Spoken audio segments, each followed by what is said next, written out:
Hello, good morning. എന്തൊക്കെയുണ്ട് വിശേഷം? അപ്പോൾ രാവിലെ നേരത്തെ നേരത്തെ എന്ന് പറഞ്ഞാൽ ഒരു 7 മണിയൊക്കെ ആകുമ്പോൾ 7 മണിയുടെ മുന്നെയാണ്. ഇതിപ്പോൾ നല്ല വെയിലും മാർച്ച് മാസമായതുകൊണ്ട് നമുക്ക് കുറച്ച് വെയിൽ തോന്നുന്നതാണ് കേട്ടോ.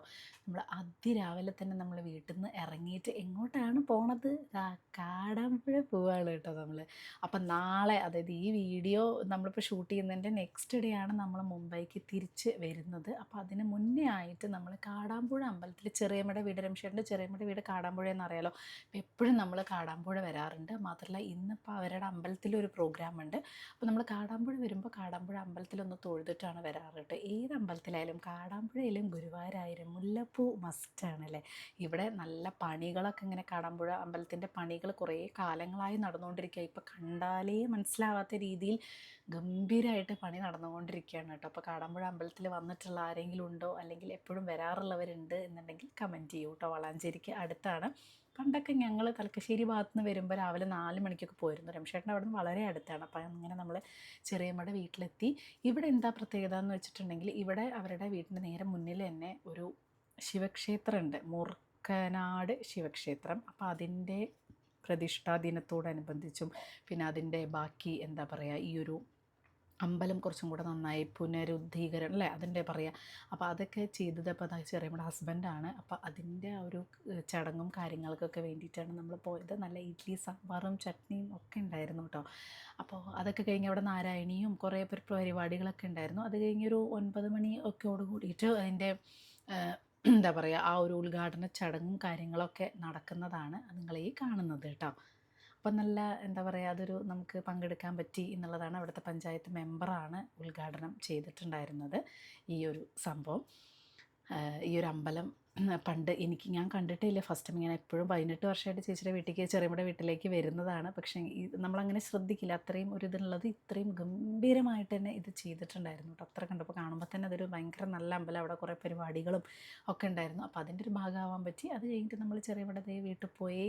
അവിടെ പോയി കഴിഞ്ഞാൽ പിന്നെ എപ്പോഴും നല്ല അടിപൊളി ഫുഡും കാര്യങ്ങളൊക്കെ ആവും. നിങ്ങൾക്കറിയില്ല, ഇപ്രാവശ്യം നമുക്ക് അങ്ങനെ ഒരു ആ ഒരു ഫുൾ ടൈമായിട്ട് പോകാനുള്ള സമയം കിട്ടിയിട്ടുണ്ടായിരുന്നില്ല. നമ്മളൊരു ഓട്ടത്തിലായിരുന്നു, അവരും തിരക്കിലായിരുന്നു. അവരും വൃന്ദാവനത്തിലൊക്കെ പോയി വന്ന് ഒരുപാട് ലേറ്റൊക്കെ ആയല്ലോ. അത് കഴിഞ്ഞിട്ട് നമ്മളിത് തിരിച്ച് വളാഞ്ചേരിക്ക് തന്നെ പോവാണ്. അപ്പം മിത്തുക്കുട്ടിയും അവരും അവരൊന്നും വന്നിട്ടുണ്ടായിരുന്നില്ല. അവിടെ ആനുവൽ ഡേയും ഫംഗ്ഷനും പരിപാടികളൊക്കെ നടക്കുന്ന കാരണം മിത്തു അവരുടെ കൂടെ പോയി കേട്ടോ. രമേശേൻ്റെ സിസ്റ്ററുടെ കൂടെ പോയി. അപ്പം ഞങ്ങളിതാ ഞാനും അമ്മയും എല്ലാവരും കൂടി KR, നമ്മൾ വളാഞ്ചേരിക്ക് വരുന്ന വഴിക്ക് ഇത് വേറെ KR ആണ്. KR ഉണ്ടായിരുന്നു.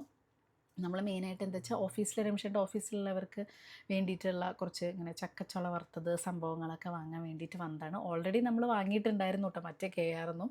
പക്ഷേ എന്നാലും കുറച്ചും കൂടെ വാങ്ങിക്കാമെന്ന് പറഞ്ഞ് അവിടെ നിന്ന് കുറച്ച് സാധനങ്ങളൊക്കെ വാങ്ങിച്ചു. ഇവിടെ ഫുഡ് ഐറ്റംസും ഉണ്ട്, എല്ലാം ബിരിയാണി, പ്രോപ്പർ ലഞ്ചും ഡിന്നറും ഒക്കെ ഉണ്ടെന്നുള്ളത് ഇവിടെ വന്നപ്പോഴാണ് അറിഞ്ഞത്. ചക്കച്ചുള വറുത്തത് അത്യാവശ്യം നല്ല ടേസ്റ്റ് ഉണ്ടായിരുന്നു. അപ്പോൾ അത് വാങ്ങിച്ചു. ബാക്കി വേറെ സാധനങ്ങളൊന്നും വാങ്ങിയിട്ടുണ്ടായിരുന്നില്ല. അപ്പോൾ നമ്മൾ KR എത്തിക്കഴിഞ്ഞാൽ എപ്പോഴും നമ്മുടെ എന്താ രമേശേട്ടൻ എപ്പോഴും മുട്ട പപ്സും അതേപോലെ തന്നെ ലൈം ജ്യൂസുമാണ്. ഇത് ലൈം ജ്യൂസ് കേട്ടോ, ഭയങ്കര ടേസ്റ്റ് ഉണ്ടായിരുന്നു, ഒരു രക്ഷയില്ല. മുട്ട പപ്സ് ഒന്നും ഞാൻ വാങ്ങിയില്ല. ലൈം ജ്യൂസ് നല്ല ടേസ്റ്റ് ഉണ്ടായിരുന്നു. മുന്തിരിയുടെ ഫ്ലേവറൊക്കെ ഇട്ടിട്ട്. അപ്പോൾ അവർ പൈനാപ്പിൾ, മുന്തിരി ഫ്ലേവറുകളൊക്കെ ഇട്ടിട്ട് എങ്ങനെ ഉണ്ടാക്കുന്നുണ്ട്. എനിക്ക് ഭയങ്കര ഇഷ്ടമായിട്ടോ. ഞാൻ വെച്ചു ഈ റെസിപ്പി പഠിച്ചു കഴിഞ്ഞാൽ നമുക്ക് ഉണ്ടാക്കാം. അത്ര റിഫ്രഷിംഗ് ആയിരുന്നു. അപ്പോൾ അമ്മയും ഒക്കെ അതൊക്കെ കുടിച്ച് ഞങ്ങൾ വളാഞ്ചേരിയിൽ നിന്ന് തിരിച്ച് നമ്മുടെ വീട്ടിലേക്ക് വരുന്ന വഴിക്ക് എനിക്ക് ലാസ്റ്റ് ഒരു ബിരിയാണിയും കൂടെ, ഒരൊറ്റ ബിരിയാണിയും കൂടെ എന്താ പറയുക, അതുകൂടെ കഴിച്ചതിന് ശേഷം നമ്മൾ ഇവിടെ ആനുവൽ ഡേ, ഞാൻ പറഞ്ഞില്ല ആനുവൽ ഡേ ഉണ്ടായിരുന്നു. അപ്പോൾ കുട്ടികൾ ഇവിടേക്ക് വന്നിക്കുകയാണ്. കുട്ടികൾ രാവിലെ മുതൽ ഇവിടെ ഉണ്ട്. രാവിലെ മുതൽ ഭവൻസിൻ്റെ ആനുവൽ ഡേ പ്രോഗ്രാമാണ്. അപ്പോൾ രാത്രി വരെ ഉണ്ടായിരുന്നു. നമുക്ക് എന്തായാലും ഫുൾ ടൈമൊന്നും നിൽക്കാൻ പറ്റില്ല. നമ്മൾ ജസ്റ്റ് ആ ഒരു സമയത്ത് പ്രതുവിൻ്റെ ഒരു പ്രോഗ്രാം കാണാൻ വേണ്ടി മാത്രം. നമ്മുടെ കുറേ സബ്സ്ക്രൈബേഴ്സ്, അത് ഞാൻ പറയാൻ മറന്നു സത്യം പറഞ്ഞാൽ. സ്കൂളിലാണെങ്കിലും ഒരുപാട് ടീച്ചേഴ്സ് ആയിക്കോട്ടെ, കുട്ടികളായിക്കോട്ടെ, പല പാരൻസിൻ്റെ അമ്മമാർ വന്ന് സബ്സ്ക്രൈബേഴ്സ് പരിചയപ്പെട്ടു ഒരുപാട് പേരുണ്ടായിരുന്നു. അതേപോലെ തന്നെ അതിന് മുന്നത്തെ ദിവസം ഞാൻ നെസ്റ്റോയിൽ പോയ ഷോർട്സ് ഒക്കെ ഇട്ടിട്ടുണ്ടായിരുന്നു. നെസ്റ്റോയിൽ ഒരുപാട് പേര്, നമ്മൾ ഫുൾ നാട്ടിൽ നടക്കുമ്പോൾ ഒരുപാട് സബ്സ്ക്രൈബേഴ്സ് നമ്മുടെ വന്നിട്ട് പരിചയം പുതുക്കുന്നുണ്ട്. കുറേ പേര് ഫോട്ടോ ഒക്കെ എടുത്തു. അതൊക്കെ ഒരുപാട് സന്തോഷമായിട്ട്. ഞാൻ ഇതുവരെ അത് പറഞ്ഞിട്ടുണ്ടായിരുന്നില്ല, ഇപ്പോഴാണ് എനിക്ക് പറയാൻ അവസരം കിട്ടുന്നത്. അങ്ങനെ ഞങ്ങൾ വരുന്ന വഴിക്ക് ജസ്റ്റ് അവിടെ ഒന്ന് കയറിയിട്ട് പിന്നെ ഞങ്ങൾ വന്നതാണ്. ഉച്ചയ്ക്ക് ശേഷമാണ് പ്രോഗ്രാം പ്രതുവിൻ്റെ ഉണ്ടായിരുന്നത്. അപ്പോൾ ആ സമയത്തേക്കും പോയാൽ മതിയല്ലോ എന്ന് വിചാരിച്ചിട്ട് ഞങ്ങൾ അവിടുന്ന് ജസ്റ്റ് ആ ഒരു സമയത്ത് വന്നിട്ട് ഈവനിങ് ആകുമ്പോൾ ഞങ്ങൾ ആ പ്രോഗ്രാം കാണാൻ വേണ്ടി മാത്രം പോവാണ്. നമുക്ക് അധികം സമയമില്ലേ, നമുക്ക് ഇന്ന് ഈവനിങ്ങിൽ തലക്കശ്ശേരിക്ക് തന്നെ പോകണം കേട്ടോ. കാരണം നാളെ നമ്മൾ പോവാണ് പറയില്ല, 5-5:30 ആകുമ്പോഴേക്കും നമുക്ക് എയർപോർട്ടിലേക്ക് പോകണം. അപ്പോൾ അതുകൊണ്ട് ഇന്ന് വലിയ ഒന്ന് പോയി കഴിഞ്ഞാൽ ശരിയാവില്ല വിചാരിച്ച് തലക്കശ്ശേരിക്ക് നമുക്ക് ഇന്ന് ഈവനിങ്ങിൽ പോകണം. അപ്പോൾ അതിന് മുന്നേ ഈ ഒരു ആനുവൽ ഡേയുടെ ഈ ഒരു പ്രോഗ്രാം, ആ ഒരു പ്രോഗ്രാം മാത്രം നമുക്ക് ഋതുവിൻ്റെ ഈ ഒരു ഡാൻസിൻ്റെ പ്രോഗ്രാം, വെൽക്കം ഡാൻസ് ആയിരുന്നു. അപ്പോൾ അതിൻ്റെ ഒരു ഇത് കണ്ടിട്ട് ഫുള്ള് കാണാൻ പറ്റില്ല, 3-4 പ്രോഗ്രാംസ് ഉണ്ടായിരുന്നു കേട്ടോ ഋതുവിന്. അപ്പോൾ അതെല്ലാതും കാണുമ്പോഴേക്കും രാത്രി എനിക്ക് തോന്നുന്നു 10-10:30 വരെ ഉണ്ട്. അപ്പോൾ അതെന്തായാലും നമുക്ക് കാണാൻ പറ്റില്ല. മിത്തുക്കുട്ടിയാണെങ്കിൽ ഒരു ഉച്ച മുതലേ ഇവിടെ ഉണ്ട്, പാറുവിൻ്റെ കൂടെ തന്നെ ഇവിടെ ഉണ്ടായിരുന്നു. അപ്പോൾ അതൊക്കെ അടിപൊളിയായിരുന്നു പ്രോഗ്രാമും കാര്യങ്ങളൊക്കെ. അപ്പോൾ അത് കഴിഞ്ഞ് ഞങ്ങൾ ഫോട്ടോ സെഷനും അതൊക്കെ കഴിഞ്ഞതേ നമ്മൾ തിരിച്ച് വീട്ടിലേക്ക് വന്നു. അതിൻ്റെ ഇടയിൽ നമ്മളൊരു ചെറിയ ഷോപ്പിംഗ് നടത്തി എന്ന് പറഞ്ഞിട്ടുണ്ടായിരുന്നില്ലേ, നമ്മൾ എടപ്പാൾ അമ്മാവൻ്റെ വീട്ടിലേക്കും. നമുക്കങ്ങനെ ഒരുപാട് റിലേറ്റീവ്സിൻ്റെ വീട്ടിലേക്ക് ആക്ച്വലി ഇപ്രാവശ്യം പോകാൻ പറ്റില്ല, അല്ലെങ്കിൽ നമ്മൾ എല്ലാവരുടെ വീട്ടിലും പോയിട്ടാണ് പോകുക. ഇപ്രാവശ്യം അത്യാവശ്യം നമ്മൾ കുറച്ച് വീടുകളിലേക്കൊക്കെ മാത്രമേ പോകാൻ പറ്റുള്ളൂ കേട്ടോ.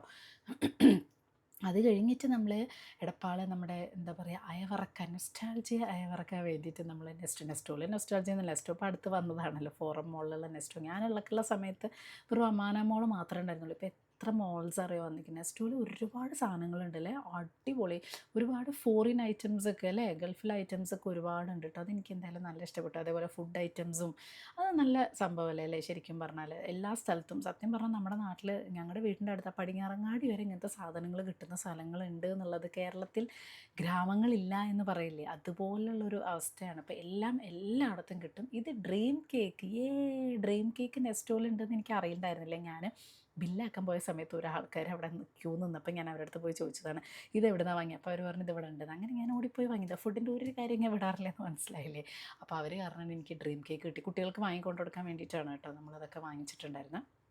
അത് കഴിഞ്ഞിട്ട് ഞങ്ങളിതാ ഒരു ഫുഡൊക്കെ, ഒരു ഫലൂദയൊക്കെ കഴിക്കാൻ വന്നു. ഇതിൻ്റെ ഷോർട്സ് ഞാൻ ഇട്ടിട്ടുണ്ടായിരുന്നു ഈ ഒരു നൊസ്റ്റാൾജിയ അയവറക്കാൻ വേണ്ടി. പിന്നെ ഈ പറയില്ലേ പോകുന്നതിന് മുന്നേ ഒന്നും കൂടെ ബിരിയാണി, ഒന്നും കൂടെ ഫലൂദ, എനിക്ക് മുംബൈയിലെ ഫലൂദ ഇഷ്ടമല്ല എന്നുള്ളത് ഞാൻ എപ്പോഴും പറയാറുണ്ട്. പക്ഷേ ഈ ഫലൂദ എനിക്ക് ഇഷ്ടമായില്ല കേട്ടോ. എനിക്ക് KRലെ ഫലൂദയും കോമള ബേക്കറി കുന്നംകുളത്തെ ഫലൂദയും ഫ്രൂട്ട് ബേയിലെ ഫലൂദയും മാത്രമാണ് ഇതുവരെ കഴിച്ചതിൽ. ഫലൂദ എനിക്ക് നാട്ടിൽ ഏറ്റവും അടിപൊളിയായിട്ട് ഫീൽ ചെയ്തിട്ടില്ല. ഞാൻ കഴിച്ചതിൽ വെച്ച് ബാക്കി ഉണ്ടാവും. ഈ ഫലൂദ എനിക്ക് ഒട്ടും തന്നെ ഇഷ്ടമായില്ല കേട്ടോ. രമേശേട്ടന് ഏതൊക്കെയോ ഒരു ഡ്രൈ ഫ്രൂട്ട്സിൻ്റെ ഒരു ഷെയ്ക്കൊക്കെയാണ് വാങ്ങി കുടിച്ചത്. അത് അടിപൊളിയായിരുന്നു, ഭയങ്കര ഹെൽത്തി ആയിരുന്നു. ഫുൾ ഡ്രൈ ഫ്രൂട്ട്സ് ഇട്ടിട്ടുള്ള ഒരു ഷെയ്ക്ക്, ഹെൽത്തി ആയിരുന്നു എന്നൊക്കെ പറഞ്ഞു. അപ്പോൾ എന്തായാലും അത് കഴിച്ച് നമ്മൾ വീട്ടിലേക്ക് പോകാം. ഇന്നത്തെ പരിപാടികളൊക്കെ കഴിഞ്ഞ് നമ്മളിത് ഇപ്പോൾ സമയം 5:45 നമ്മൾ പോവാണ്. നാളെ രാവിലെ 10:30ക്കാണ് കേട്ടോ നമുക്ക് കൊച്ചിയിൽ നിന്ന് ഫ്ലൈറ്റ്. അപ്പോൾ ഒരു 5 മണിക്കൊക്കെ നമുക്ക് വീട്ടിൽ നിന്ന് ഇറങ്ങേണ്ടി വരും. അപ്പോൾ അതുകൊണ്ട് നമ്മളിപ്പോൾ ഒരു 6 മണി ആവാറായി. ഇപ്പം നമ്മളിവിടുന്ന് തലക്കശ്ശേരിക്ക് പോകും, നമ്മുടെ വീട്ടിലേക്ക് പോകും. അത് കഴിഞ്ഞിട്ട് അവിടുന്ന് ജസ്റ്റ് പാക്കിംഗ് ഒക്കെ കഴിഞ്ഞ് നാളെ രാവിലെ സ്ഥലം വിടും. അങ്ങനെ നമ്മുടെ കത്തിക്കാൻ കഴിയാറായി.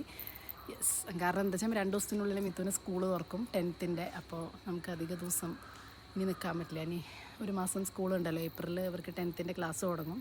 ട്യൂഷൻസ് ഇപ്പോൾ ഓൾറെഡി തുടങ്ങിയിരിക്കുന്നു. അപ്പോൾ അത് പിന്നെ 2 ആഴ്ച നമ്മൾ സ്കിപ്പ് ചെയ്തതാണ്. അപ്പോൾ എന്തായാലും അതൊക്കെ തുടങ്ങാറായി. അപ്പം നമ്മളിപ്പോൾ ഒരു 10 മിനിറ്റിൽ നമ്മളിവിടുന്ന് ഇറങ്ങും. അപ്പോൾ പോകാനുള്ള വണ്ടിയൊക്കെ ഏൽപ്പിച്ചിട്ടുള്ള ആ സമയം കൊണ്ട് കുറച്ചും കൂടെ മാങ്ങ കിട്ടിയിട്ടുണ്ടായിരുന്നു കേട്ടോ. അപ്പോൾ മാങ്ങ പറ്റുമെന്നുണ്ടെങ്കിൽ കൊണ്ടുപോകാമെന്ന് വിചാരിച്ച് ഞാൻ പാക്ക് ചെയ്യുകയാണ്. കാരണം വെയിറ്റ് എത്രത്തോളാണെന്നുള്ളതൊന്നും അറിയില്ല. നമ്മൾ ഫുൾ പാക്കിംഗ് ഒന്നും കഴിഞ്ഞിട്ടില്ല. പാക്കിങ്ങൊക്കെ ഇനി ബാക്കി അവിടെ തലക്കശ്ശേരി ചെന്നിട്ട് വേണം ബാക്കിയുള്ള ഒന്നാകെ കൊണ്ടുപോയി വെയിറ്റൊക്കെ നോക്കിയിട്ട് അതിനനുസരിച്ചിട്ടൊക്കെ നമുക്ക് എന്താ പറയുക കൊണ്ടുപോകണം. അപ്പോൾ ദേ അച്ഛനും അച്ഛമ്മയൊക്കെ വിഷുക്കൈ നീട്ടം, ഇനിയിപ്പോൾ വിഷുവിനൊന്നും കാണില്ലല്ലോ. അപ്പോൾ അതുകൊണ്ട് വിഷുക്കൈ നീട്ടൊക്കെ കൊടുത്ത് ഇതാവണം. നമ്മളിനി എപ്പോഴാണ് വരിക എന്നൊന്നും നമുക്കറിയില്ല. കുറേ പേര് ചോദിച്ചിട്ടുണ്ടായിരുന്നു ഇനി വെക്കേഷൻ. അപ്പോൾ ഏപ്രിലാണ് നമുക്കിവിടെ മുംബൈയിൽ ക്ലാസ് തുടങ്ങാമെന്ന് എല്ലാവർക്കും അറിയാമല്ലോ.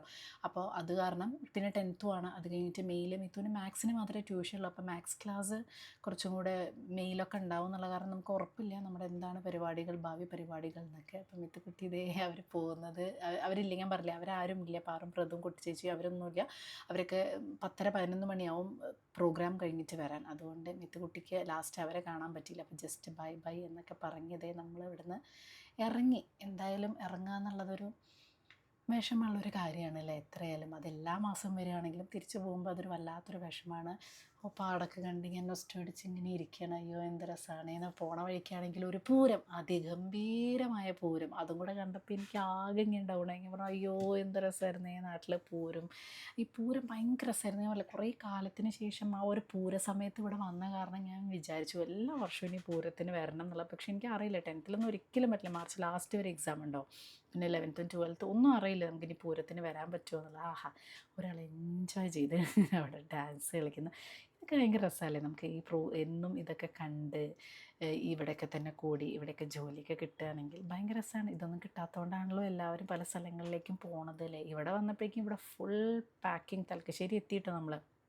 ഇതൊക്കെ കൊണ്ടുപോകാനുള്ള ബേക്കറി ഐറ്റംസും പൂരത്തിന് മുതൽ വാങ്ങിച്ച ബേക്കറി ഐറ്റംസ് ഉണ്ട് 6-ാം നമ്പർ മുതൽ. പിന്നെ പുട്ടുപൊടി, നൂൽപുട്ടുപൊടി, അച്ചാറ്, എന്തൊക്കെ വേണം. ഇതൊക്കെ എത്ര കിലോ ആവുമെന്ന് എനിക്ക് ഒരു ഐഡിയ ഇല്ല. നമുക്ക് ഒരാൾക്ക് 15 കിലോ വെച്ചിട്ട് കൊണ്ടുപോകാൻ പറ്റും. പിന്നെ അമ്മയാണെങ്കിൽ നല്ല വറുത്തരച്ച സ്രാവ് കറി, വറുത്തരച്ച മലബാർ സ്രാവ് കറി എത്ര പേര് കഴിച്ചിട്ടുണ്ട്. പിന്നെ സ്രാവ് വറുത്തതും. കാരണം സ്രാവ് ഇപ്രാവശ്യം ഒന്ന് മിസ്സായിരുന്നു. ഭയങ്കര അടിപൊളിയാണ് കേട്ടോ നമ്മുടെ സ്രാവ് കറി. ഇതിൻ്റെ റെസിപ്പി ഞാൻ ഇട്ടിട്ടുണ്ട്, അമ്മയും ഫുഡ് വേൾഡിൽ ഇട്ടിട്ടുണ്ട് തോന്നുന്നു. ഇവിടുന്നും കുറേ മാങ്ങ ഞാൻ അടിച്ച് മാറ്റി കൊണ്ടുപോകുന്നുണ്ട്. ഇതെല്ലാം പെട്ടി പാക്ക് ചെയ്യുമ്പോഴേ അറിയുള്ളൂ എന്താണ് അവസ്ഥ എന്നുള്ളത്. പിന്നെ മാങ്ങാ കൂട്ടാനുണ്ടായിരുന്നു. ഇന്നത്തെ ഡിന്നർ ചോറാണ്. സാധാരണ ഡിന്നർ ചോറുണ്ടാവാറില്ല, പക്ഷേ ഈ സ്രാവ് വറുത്തതൊക്കെ കണ്ടാൽ പിന്നെ മനുഷ്യൻ്റെ കൺട്രോൾ പോലെയല്ലേ. അപ്പോൾ പിന്നെ ഞാൻ ഇതാ നാളികേരം വറുത്തത്, ഇത് മസ്റ്റ് കേട്ടോ. കഴിഞ്ഞ പ്രാവശ്യം അമ്മ കൊണ്ടുവന്ന ഡിസംബറിൽ ഇപ്പോഴും ഇരിക്കുന്നുണ്ട്. ചേട്ടൻ എല്ലാം അങ്ങോട്ടും ഇങ്ങോട്ടും വലിച്ച് വാരി ഇടുകയാണ്. കാരണം എന്താ വെച്ചാൽ ഇത് പാക്ക് ചെയ്യണ്ടേ, കുറേ ഉണ്ട്. മല്ലിപ്പൊടി, മഞ്ഞൾപ്പൊടി, ഞാൻ എപ്പോഴും പൊടികളൊക്കെ നാട്ടിൽ നിന്ന് കൊണ്ടുപോകാറുണ്ട് കേട്ടോ. മല്ലിപ്പൊടി, മുളക് പൊടിയൊക്കെ വീട്ടിൽ പൊടിപ്പിച്ചത്. അപ്പോൾ അതൊക്കെ ഒന്ന് റെഡിയാക്കി വെക്കുകയാണ്. അപ്പോൾ ഡ്രസ്സിൻ്റെ ഇടയിൽ ആവാനും പാടില്ല. ഈ പൊടികൾക്കായിട്ടൊക്കെ വേറെ പെട്ടി വേണം ഇനിയും. അങ്ങനെ ഒക്കെ ഇപ്പോൾ ഞാൻ ഫുൾ പാക്ക് ചെയ്ത് കൊണ്ടുവന്ന് സോർട്ട് ഔട്ട് ചെയ്തിട്ട് ഇങ്ങനെ രമേശേട്ടൻ വെക്കുകയാണ്. അതൊക്കെ പാക്കിംഗ് ഒക്കെ ഒരു വിധം ആയി കഴിഞ്ഞപ്പോഴാണ് ഞാനിതാ നല്ല കുടംപുളി ഇട്ടിട്ടുള്ള നല്ല, ശരിക്കും കുടംപുളി അല്ല ഇടുക, മറ്റേ പുളിയാണ് ഇടുക. ഇന്നിപ്പോൾ അമ്മ കുടംപുളി ഇട്ടപ്പോൾ ഒന്നും കൂടെ ടേസ്റ്റ് ഉണ്ട് കേട്ടോ. രമേശേട്ടൻ്റെ ആണെങ്കിൽ ഫേവറേറ്റ് ആയിട്ടുള്ള കറികളൊക്കെയാണ്. അപ്പോൾ നാട്ടിൽ നിന്ന് എന്താ പറയുക, വീട്ടിൽ നിന്ന് ഉണ്ടാക്കി തരുന്ന കറികൾ. ഇപ്പോൾ സമയം 9 മണി, രാവിലെ 5:30 പോകണമല്ലോ എന്നുള്ള ഒരിതാണ്. രാവിലെ 5:30 പിന്നെ ഒന്നും എടുത്തില്ല സത്യം പറഞ്ഞാൽ. കുറേ നേരമൊക്കെ ഇരുന്ന് രാത്രി വർത്താനം പറഞ്ഞു. പിന്നെ ഇനി ഇവിടെ നിന്ന് അങ്ങോട്ടുള്ള ഒന്നും എനിക്ക് എന്തൊക്കെയോ ഞാൻ എടുത്തു എന്നുള്ളതേ ഉള്ളൂ. ഷോർട്സ് പോലെയൊക്കെ. ഇത് നമ്മളൊരു സ്വയം ബോധത്തിൽ ചെയ്യുന്നതല്ല. ഒന്നത് രാവിലെ നേരത്തെ പോവുക എന്നുള്ളത്, പിന്നെ വീട്ടിൽ നിന്ന് പോവുക എന്നുള്ളത്. മിത്തുകുട്ടിക്കാണെങ്കിൽ ഭയങ്കര വിഷമമാണ്. അമ്മമ്മോട് വേഗം വരണം, ബോംബെക്ക് വരണം. പിന്നെ 10th ഒരു കൊല്ലത്തിനിടയ്ക്ക് ഇടയ്ക്ക് വരാനും പറ്റില്ല. അപ്പോൾ അതിൻ്റെയൊക്കെ ഒരു ഇതൊക്കെ ഉണ്ട്. എന്തായാലും ഈ ഒരു സമയം എന്ന് പറയുന്നത് എനിക്കിത് പറയാൻ പറ്റില്ല കേട്ടോ. ആക്ച്വലി അതൊരു വല്ലാത്തൊരു സമയമാണ്. പിന്നെ എയർപോർട്ടിൽ എത്തിയപ്പോഴേക്കും പിന്നെ ഒരു ചെറിയൊരു അങ്ങോട്ടൊരു കുഴപ്പമില്ല എന്നുള്ളൊരു ഫീലായി. അവിടെ നിന്ന് ഇറങ്ങി വന്നപ്പോൾ പാടത്ത് കൂടെയൊക്കെ ഞാൻ പറഞ്ഞ പോലെ മനസ്സിലെക്കരേൻ്റെ പാടത്ത് കൂടെയൊക്കെ വന്നപ്പോൾ ഉള്ളൊരു അങ്ങോട്ട് പോരുമ്പോഴുള്ളൊരവസ്ഥ ഉണ്ടല്ലോ, അത് പറഞ്ഞറിയിക്കാൻ പറ്റില്ല. എൻ്റെ മുഖം നോക്കി ആകെ ഉറക്കം തോന്നി. നമ്മൾ ഫസ്റ്റ് ടൈമാണ് അക്കാസ എയറിൽ പോണത് കേട്ടോ. കൊച്ചിയിൽ നിന്ന് നവി മുംബൈയിലേക്കുള്ള ഫ്ലൈറ്റ് എടുത്ത്. കാരണം വീട്ടിലെത്താൻ ഇപ്പോൾ നമുക്ക് 10 മിനിറ്റേ ഉള്ളൂ എയർപോർട്ടിൽ നിന്ന് വീട്ടിലേക്ക്. നവി മുംബൈ എടുക്കുകയാണെങ്കിൽ പോകുന്ന വഴിക്ക് നല്ല അടിപൊളി ഒരു ബുക്ക് സ്റ്റോൾ കണ്ടപ്പോൾ അവിടെ കയറിയതാണ്. കുറച്ച് ബുക്സ് വായിക്കാമെന്ന് വിചാരിച്ചിട്ട്. അപ്പോൾ ജോസഫ് അന്നക്കുട്ടി ജോസിൻ്റെ ദൈവത്തിൻ്റെ ചാരന്മാർ എന്ന് പറഞ്ഞത്, ഇതെന്താ അറിയോ, ഇത് ലളിതാ സഹസ്രനാമമാണ് കേട്ടോ. ഓലയിൽ പോലെ. അത് ഞാൻ വാങ്ങിച്ചു. കുറേ കാലമായി വിചാരിക്കുന്നു ലളിതാ സഹസ്രനാമം വായിക്കാൻ തുടങ്ങണം. എൻ്റെ കയ്യിൽ ബുക്കുണ്ട്, പക്ഷേ ഈ ഓലത്താളി എനിക്ക് ഇഷ്ടപ്പെട്ടു, വല്ലവർക്കൊക്കെ കൊടുക്കാമല്ലോ എന്നൊക്കെ വിചാരിച്ചിട്ട് അങ്ങനെ അതൊക്കെ വാങ്ങി. പിന്നെ ഏതൊക്കെ ബുക്കാണ് വാങ്ങിയെന്ന് ഞാൻ പിന്നെ പറഞ്ഞുതരാം കേട്ടോ. അത് കഴിഞ്ഞിട്ട് ലോഞ്ചിൽ പോയിട്ട്, കാരണം രാവിലെ 5:30 പോകുന്നതല്ലേ, ഫ്ലൈറ്റ് 10:30 നേരത്തെ എത്തി. പക്ഷേ ആക്ച്വലി നമ്മൾ 2 hours എടുത്തുള്ളൂ. സാധാരണ 3 hours ചിലപ്പോൾ എടുക്കാറുണ്ട്. അത് കഴിഞ്ഞ് ലോഞ്ചിൽ പോയി നല്ല അടിപൊളി ഒരു ബ്രേക്ക്ഫാസ്റ്റും കഴിച്ചു. അല്ലെങ്കിൽ വീട്ടിലെത്തുമ്പോഴേക്കും വിശന്ന മനുഷ്യൻ്റെ കുടലുമാല കരിയും. പിന്നെ വീട്ടിലെത്തി കഴിഞ്ഞാൽ ഉണ്ടാക്കി തരാൻ അമ്മയൊന്നുമില്ല, ഞാൻ തന്നെ ഉണ്ടാക്കണ്ടേ.